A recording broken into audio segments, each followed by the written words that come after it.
Se si a ofa to so mienu ene ye de bremu na se mo hwe atare a ma hye na e kire se eye den eye nije na mo hwe na na otime ncha wa fra ne kente fefefe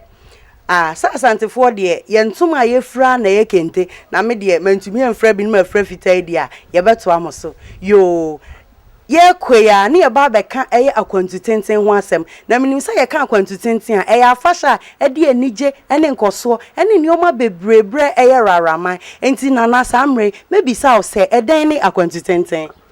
yo menu aba me dase akwantutenten se na dino kire no kire se akwantu a ewa pa ene ne akwantutenten no na sena medi kan ye ya ye free asantimamu bepue enewra kurudua imu na se ye bibi di kai na akiri maso ba meka brofo history no anyira nti na nananom kan wotibo ho se ye be bibi sa nti ye ne ye nuanom a wokontanse no wo mo ma ye ko ho no ti wo mo so ani je papa tie ye se ye be sa akwan afahye ye koho a no omo so aba ho omo so ba ha ne ye so ne ye so ye koho no ene ne se ye di free akwantutintin ase yo se me to akoso abisa na me bisa se akwantutintin afahye no emfie dodo sen ni se mo hya ase ye di sa afahye emfie edumi ansanie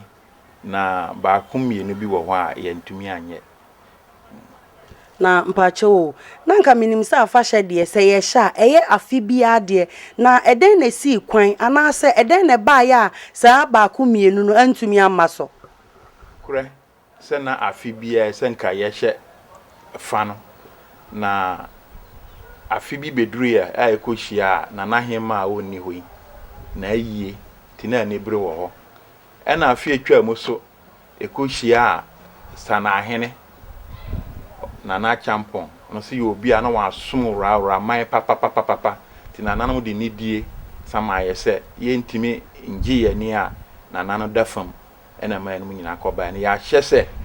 free samre ko idie ye betoto ye nneoma nyina pepepe na afibia festival na aba efise festival na agidin papa me kirekire omu kakra yo na se me toso abisa na me bisa se edu samre ya eya asantefo kontansefo omutumi se omada agija dia wo ye nyina beboa moma akwantutintin afahye no koso pepepe ana wo moba wo high buses ba bedi enna be na atwekura wo Worawora ma ye nyina ye ka bom ohun ne oye ofri kontanase na ohun na oti Worawora krom ye nyina ye gi ye ho fefefefefe ye ma na ye fe asante hina oti akonwa su sesie wa ba Worawora pen ana otumfo o se tutu aba bio oti kokko so wa ba afahye ne bi pen oba Worawora 2001 di nenim die ne no dom fri asante mamu be ka kroya ni butu ye na enya asem ketwa yo medase se dia nana frempon kan ye no se otumfo jai de oye nyina tena ka mu fi asante mamu ebedu Worawora na kire se asem a ye kan nyina no entro bi anim eye no kretro do na ye nsemre no ye woni mfoni kakra ho a ye bema mo ahwe na mo ate dia ye kan ase medam ase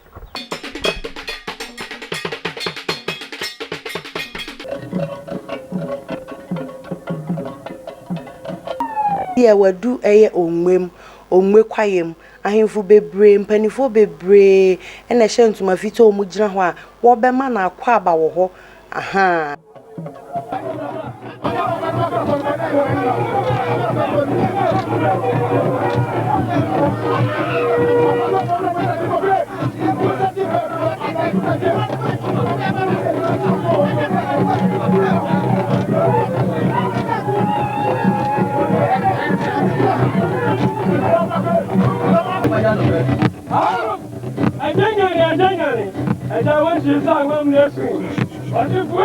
Sada ne die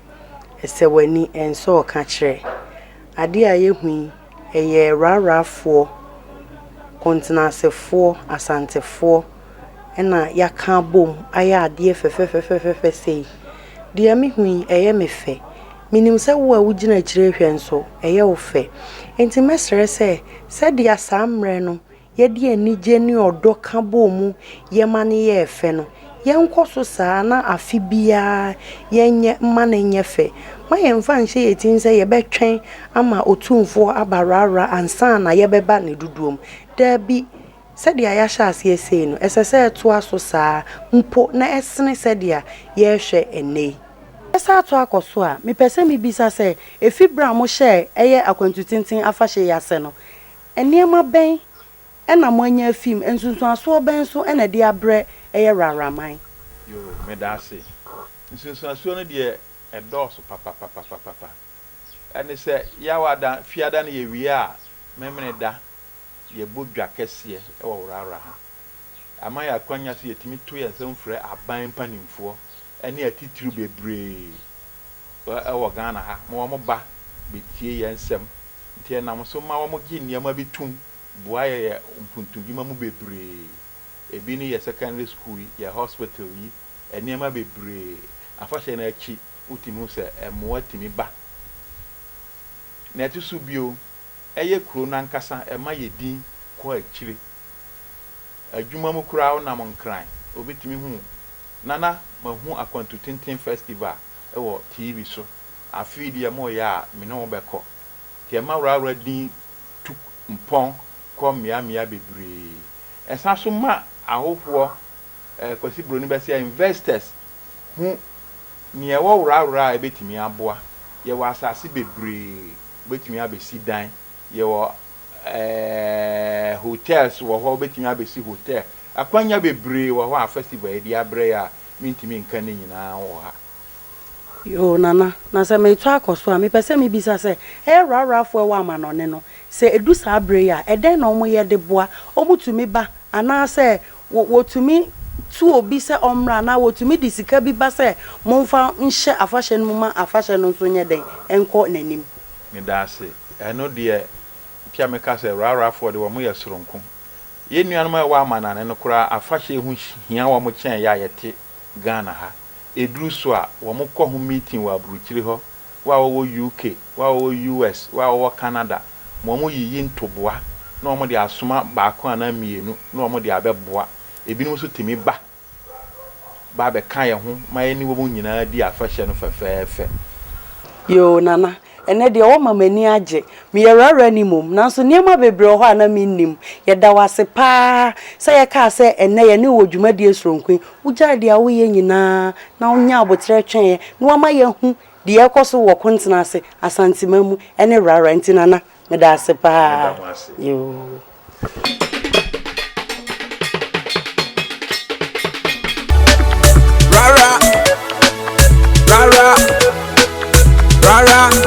Akwantutenten na yedio peja wonse beze peja wonse pele mafura peja wonse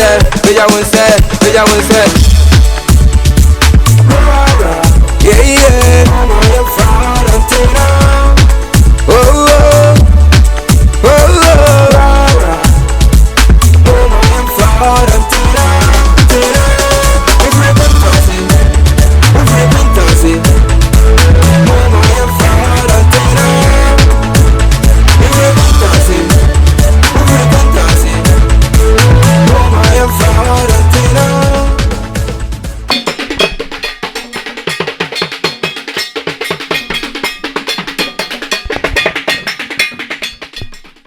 Bibi akwa baba dwumadi so your friend me George and we Elizabeth said the edi kan ne mo kan ye no se si aye wo Worawora ye kan enini said the edi kan de mo call asantimamu ko kire mu ba bi aye nananom di kan tena ye kontena se brebre fa nkro bebre so bepue kro bi so no krona ye ne mo aka ho asem aka enuni Worawora enti se me koso akasa metumi akasa krom ha de ye wo niam bebre wa ha ye wo police headquarters ye wo banka adwumayefo bebre ji o musika fa ho na mpo nkrofo ye adwuma woni ba bi a wode wo sika besie omo so tumi de beto sika krabia ho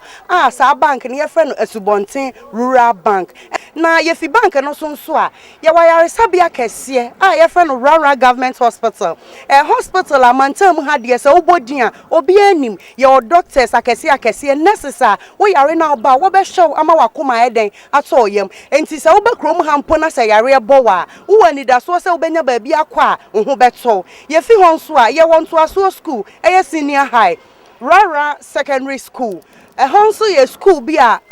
se me kan atese nkrofo bebre pa ye kwa aban mu a ye betumi abobodin ni bia eden akyerem na samre ya school placement abai de mesro obi bia se so ne banya raseka ma oni abobo ma enha ne se ye de na ba echichi aha nwasa echichi wa echi mom na nso sim a eden a ubedu school papa se oba ne ba obenya ntete ye papa e na daachi bi mfa so a eden aba akra no so yes I wo rice processing company kese wa ha adwuma kese pa chese yam mono nso de krom hafo dobi e na hoho nso dobi omo atwa ho ahia yam mufuo nso de wo mo ba me yesimo mo processing na kama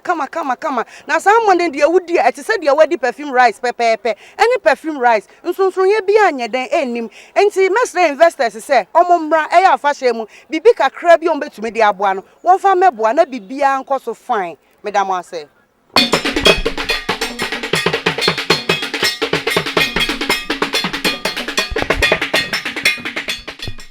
So,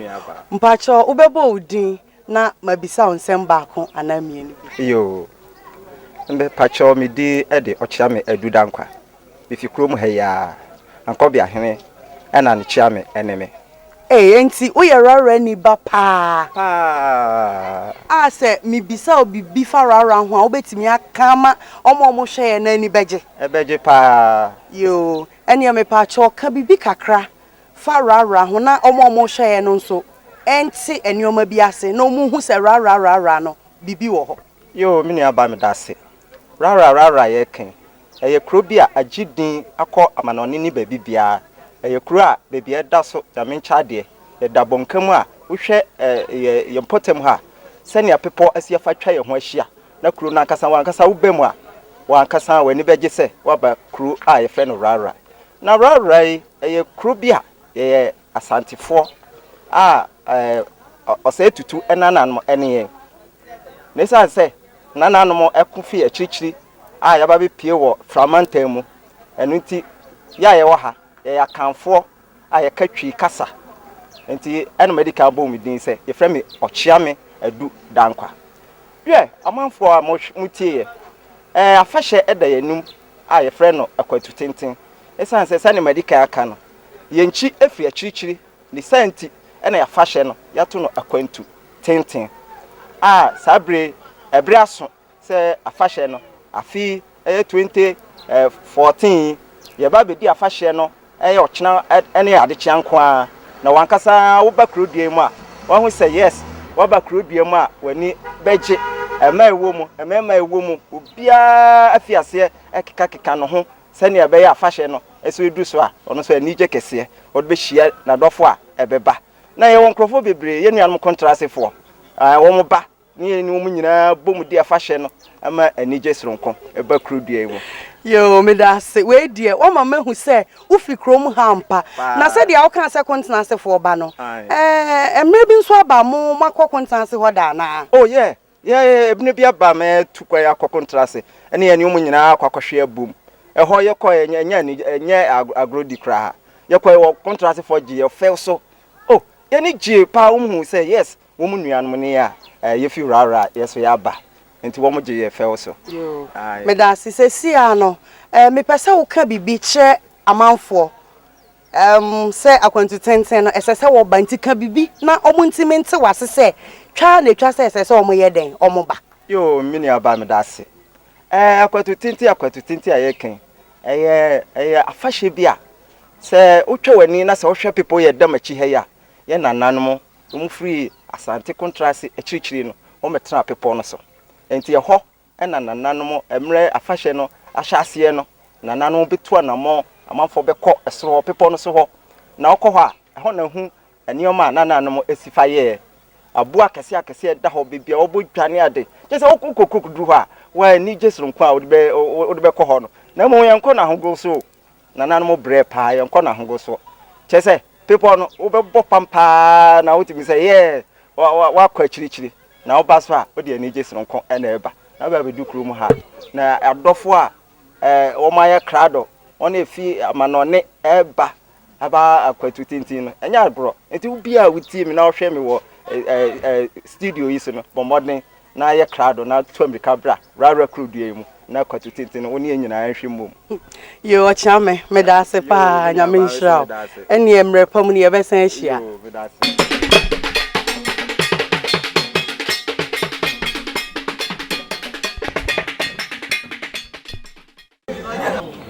Thank you.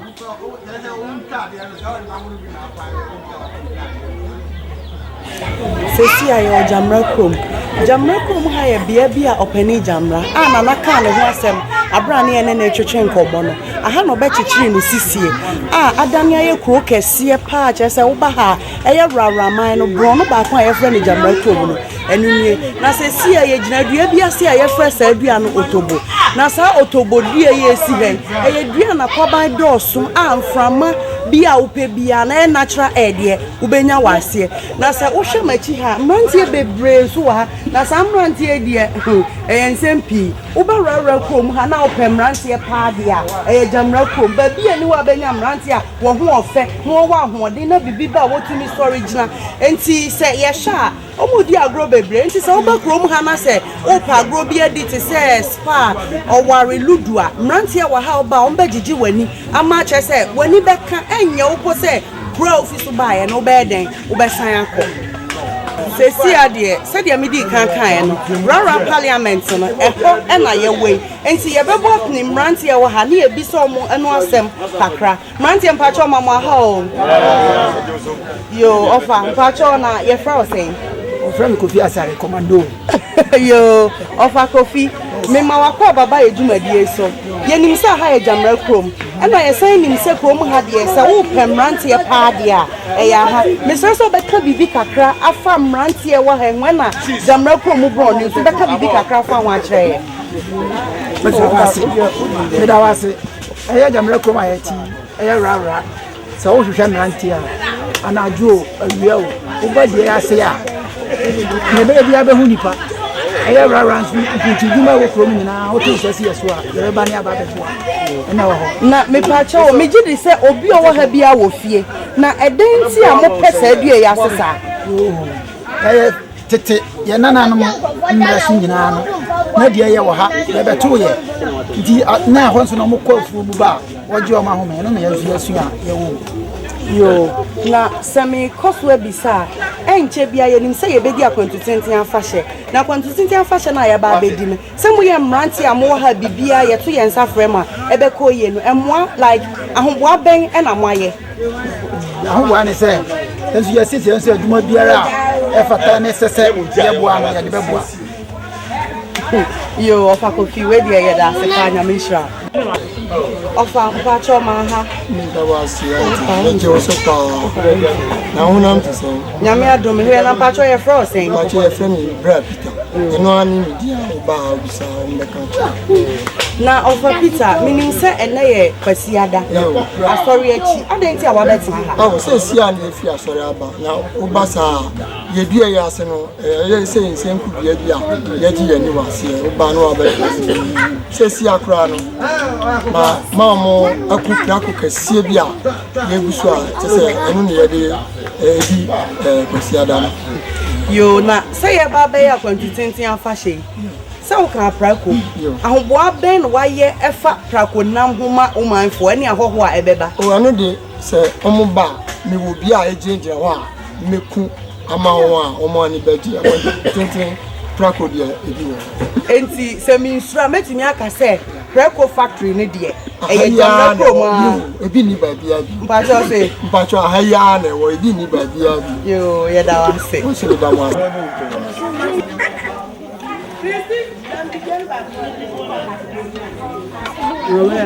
when you say nyaka ba ko ye sen ahe so de ka se prako factory no jamra krom na won se si aye prako base na se de efo kura na me hu adwiri me se me ka se me wi a metimi awe pa enti mo amoba ne de mu ni problem ni ami kita 50% pe de egu boy mu bebre ba ko bia 50% enti se wo kita 2 cd kura utimi nya prako number 4 we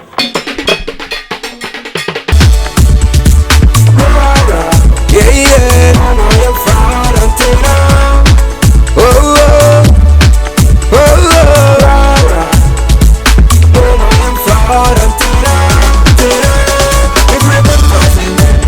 everybody dancing. Mama, you're Valentina. Everybody dancing, everybody dancing. Mama, you're Valentina. Oh, oh. Yeah, nah, nah. Mama, I'm Valentina. Oh, nah, nah. Mama, I'm Valentina. Everyone dancing, everyone dancing. Mama, I'm Valentina. Everyone dancing, everyone dancing. Oh, nah, nah. Mama, I'm Valentina. Hey. Yedi Akwantutenten, if you say rara, you're boring and kasa. Yedi Akwantutenten, if you say rara, you're boring and kasa. Hey, when you know my friend, you know rara. Mama, you for done it, be a boy antenna. What to me? What come with them in pet? Mama, you know your home. Mama, you know your home.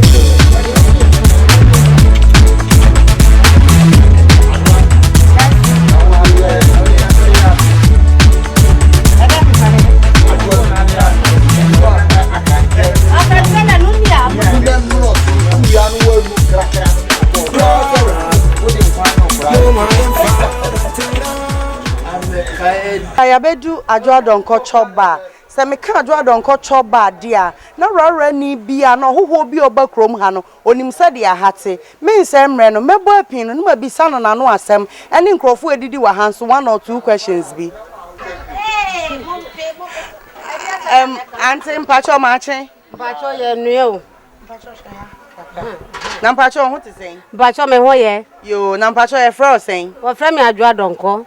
nti adwadonko na me kan na ye odi ankasa na yesan de atoba no so ana mpacho an yo me pacho wo me pese o kira adofo ni ahwefo aduane ahoro a wo ye wa ha me wo fufuo banku emutuo pacho eno nko a na nkwan ahoro ben na wo wa ha ne nnam me ye nkrakra me ye abenkwan me ye nkatenkwan me no anso mu nam tilapia na ntwinam na enam bien na sanka o aponche ka ho. Okay, yo minim sa enche bia ye ba bedi Akwantutenten afahye na ye ka afahye nso a ye ntumi nyi aduane nyeden aduane mfim enti ahoboabo aben e na ode asi ho ama omanfo ahoho a eba for festival no O ahoboabo amaye ne se meboa me ho a mebo mode ya menu aduane na ma ahoho a wo beba no anya bi ato adi. Yo medase mesre se wo beka bibia kire omanfo wadofo. Oh, my adofo ni amanfo amahye mu meka e kire mu se Akwantutenten na yedi no yesre se obi abeboa ye na yetumi ama Akwantutenten akoso apaja ama ye nhira ama ye nyina. Yo ende ye da se ye ba se ye ne obetwetwe nkomo wan pupu ti nyame nhira. Yo sesi a mi hu se krachi wa hohoro ne nsa na chese wadidi awie enti mebisa na no asem kakra abrante mpacho me ma wakwa baba ejumadie so me free apisokubi me the dollar man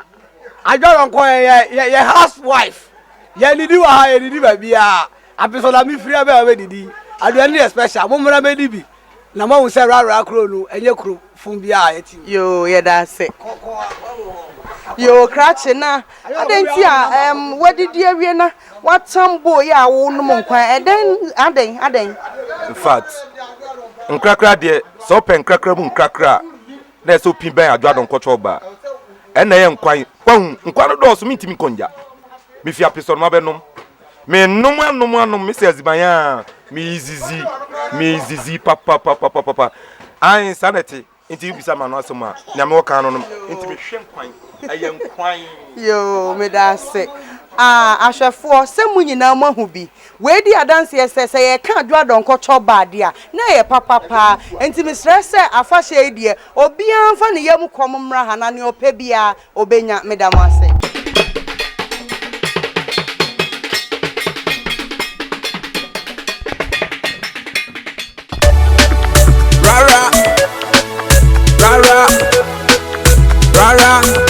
Akwantutenten I hear you. Beja won say, Busy pay your own self. Depending on my food, pay your own self. Pay your own self. Pay your own self. Yeah, yeah.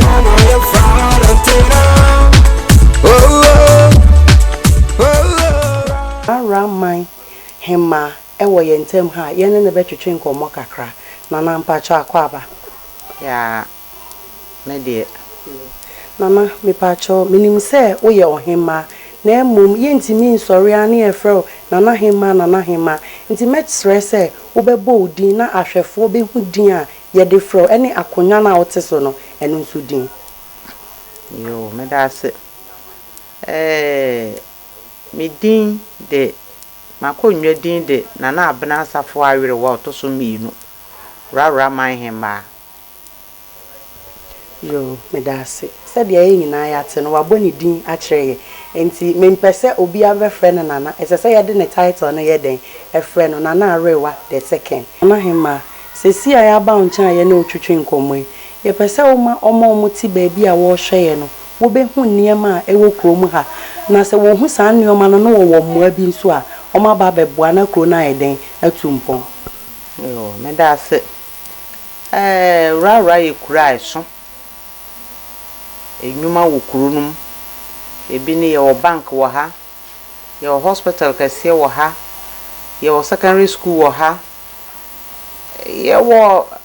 rice mill wo ha obia ye won sasen so obia nanije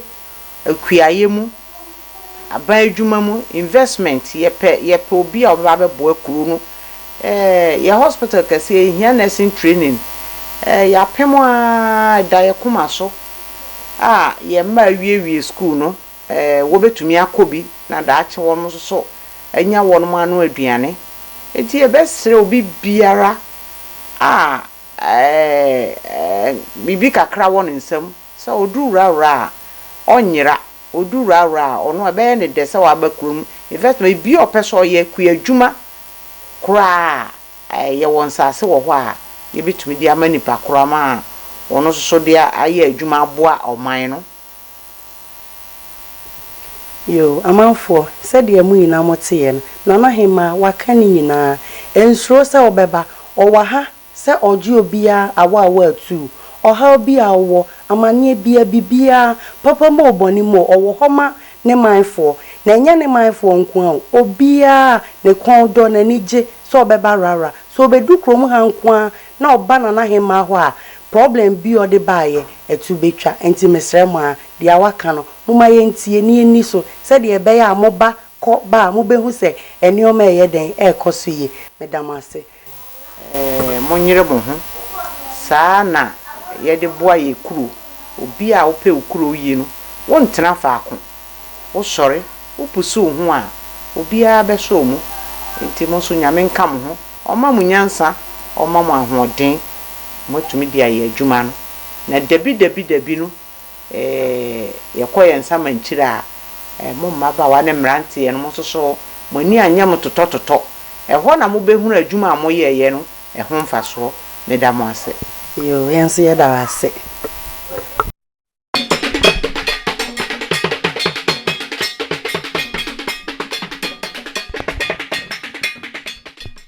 yama makwa baba ejumadi so sede amunim no ye ne mo ahye dwumadi bi ase a eye dwumadi ebeboa na ebeboa men so mensa emre ne sesia ye wo rara man hemfie eye oman hene of rara nana asareba a otoso miensa ye ne betwetwe nkomo kakra nti mepese obi abehwe ne atie ne nkomo twetwe na minim se ye wi a ebeye mfaso ama ye nyina nana pacho ma wakwa ba ya ebru nana na pacho ho tesen ya na do me ho ye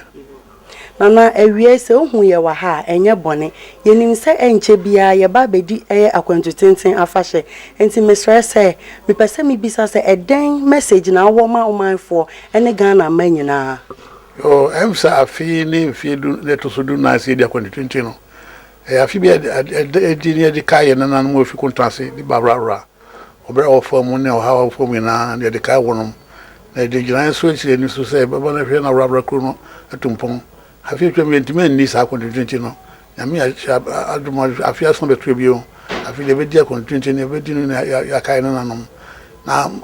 asem kakra me kan che me man fo ne se wo modern me da wo si na o ma che on kura se wo modern na won so Akwantutenten ye e amani a na no ma to se be kai ne nanom to bi anye moment wo no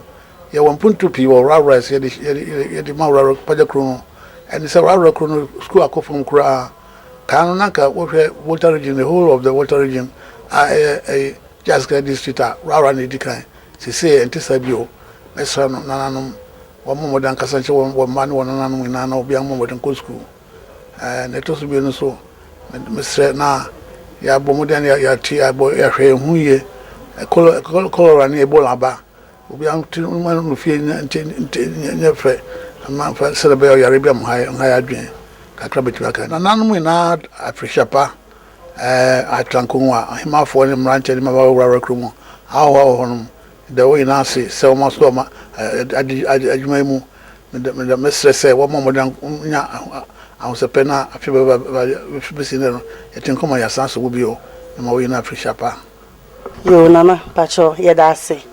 ba say ne obetwetwe nkomo wan popo uti no agi ya wa atu nyame nhra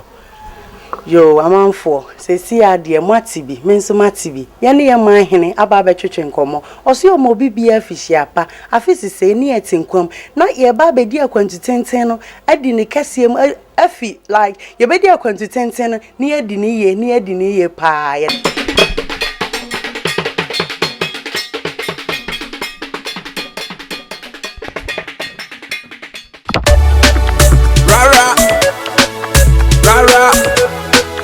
Rara,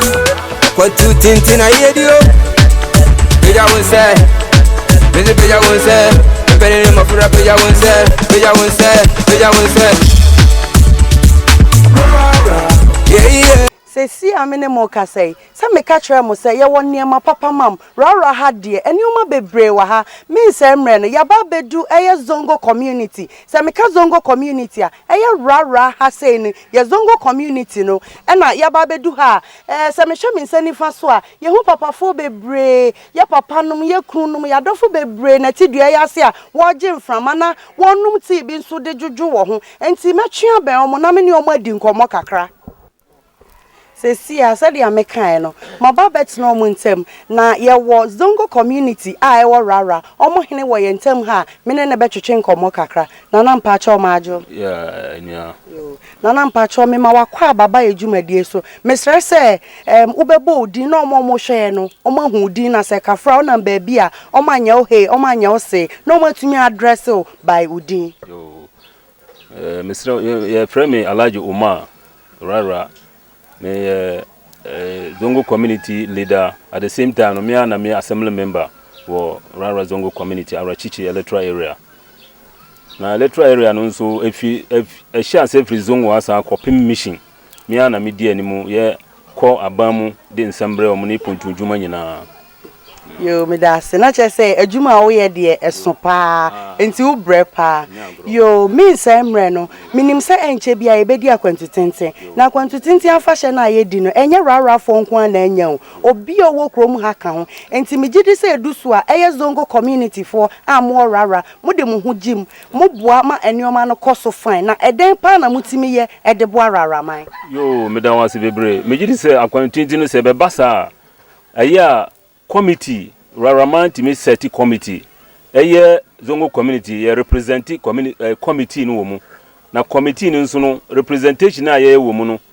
bibia pontundwuma bia ye be ye Worawora ha no na che se yeso ye ka ho bi na ne ye de boa Akwantutenten mu no se eduru so a meji de se ye wo tribes bebre wo Worawora ha fa no mu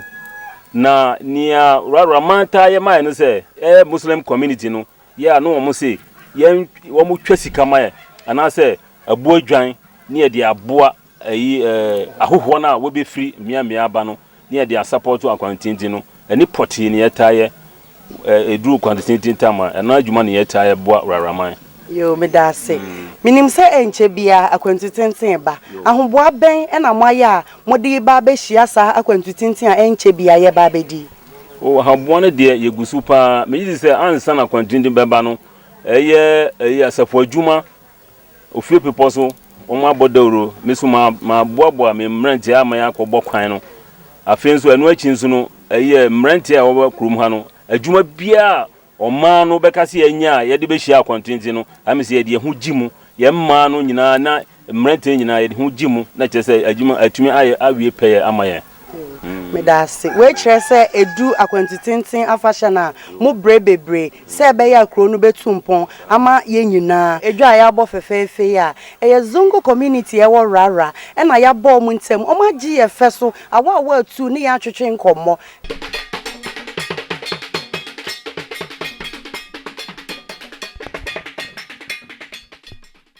yesi adie bi ewa ahyase no ewa awieye se si adwumadi a yede hyehye so no yede aba awieye yede onyankopon ase papa so boy ye ho ban yakwantuom ye kɔ ne ye ba one more how ne amane bi anye den antu ye na odi wa boy ye ho ban na adwumadi no yede aba ne mpempen so yede na ase pa ase de to so biem koma kontina ase fo ya papa bi a wo kontina ase ene maame abrewa ye nyina ye hu na wadi 92 years no omo boa ye ma kontina ase adwumadi no so eye successful ye do ma sepa e na amanfo e kontanse so ye pop ye chibe oma ye ne omu di nkita ho omo so ye do ma sepa papa nyankopon enhrom ye fi ho ye ba santimam ye da santifo nyina ase anso ho ye fi ho ye san koyan ye diem a ye rara oh rara fo ma ya de papa nyankopon nhram say ye ba say ye ne ahemafo ahemfo ho be twetwe nkomo adwumaku ho nyina omo je ye fe so ne ye twetwe nkomo no ma adwumadie ye kama nyankopon enhram pa o ma ahema of rara nyankopon nhra papa si ye ba ho ye feso na oni ye twetwe nkomo sanso na mekoso adaye manhin of rara na asare ban otoso miensan so ye da na sepa se ye ka se ye ne ba be twetwe nkomo wan popo ne tikra oje ye feso ma ye ne nkomodie no ye fefefefefe na nantwi ye da wase ye jase hene of rara yo zongo community for of rara so ye da mase papa ye ba ye jamu ma ye nam ye wie ye hu se mu di bro nyampa nyame onye den onhram na me crew members nyina not forgetting Kwesi Usukoko. Menso medame ho ase papa se nyankopon timi bo me ho ban ma me ahoden ma me timi di sa adwumadie ho chia me ye fra me ajo ajanwa Elizabeth medamase